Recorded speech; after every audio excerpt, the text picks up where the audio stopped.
Hello, আসসালামু আলাইকুম। আমিও ট্রাই করে ফেললাম শেষ পর্যন্ত পাকিস্তানি সেই viral recipe Peshawari namkeen beef. তো আমি প্রথমে এই যে আস্ত আদা, আস্ত রসুন, পেঁয়াজ, কাঁচামরিচ, টমেটো, আলু সব কিছুই আস্ত দিয়েছি।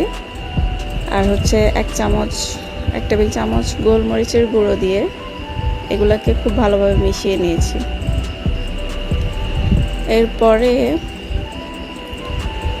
3 টেবিল চামচ ঘি দিয়ে এটাকে ডেকে চুলোয় একদম মিডিয়াম টু লো হিটে রেখে 1.5 ঘন্টার মতো রান্না করেছি।